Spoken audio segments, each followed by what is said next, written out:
3 घंटा लगाण वर्षारे बेहाल दक्षिण राउरकेला। लघुचाप प्रभाव रे गुरुवार दिन सकाळ 6 घटिका ठारू सकाळ 9 घटिका पर्यंत मुसळ धारारे लगाण वर्षा जोगु दक्षिण राउरकेला अंचल संपूर्ण जलमग्न बेहाल होई पड़िछि। दक्षिण राउरकेलार तली अंचल रे बसवास करुथुवा लोकमानंक घरे वर्षा जल पशि जिबारु लोके नाही नथिबा असुविधार सम्मुखीन हेउछन्ति। एपरिकी सारनगरी अंचल तारापुर फिल्टर बस्ती लाल टांकी auto colony fire fighting colony labour colony construction colony सबु तली अंचल होइथिबारु घरे आंठुए लेखाएं पानी पशिजिबा जोगु पानी भितरी छुआ पिलांकु धरी हंतसंत हेउथुबा देखिबाकु मिलिथिला।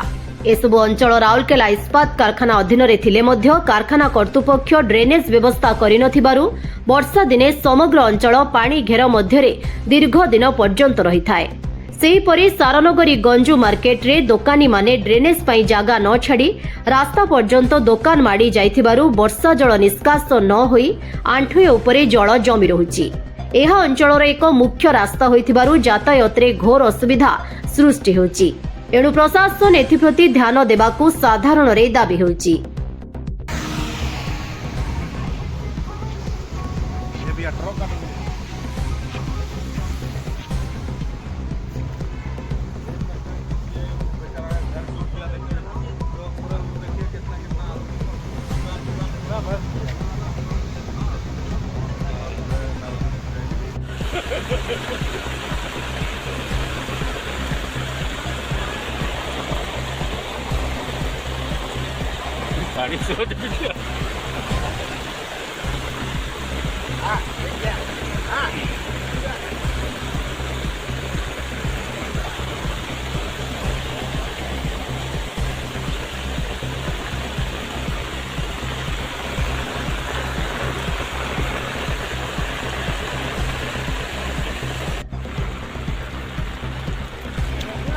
राउरकेलारू सुंदरगढ़ जिला प्रतिनिधि रमेश बिसोईंको रिपोर्ट, ओडिशा प्रयास न्यूज।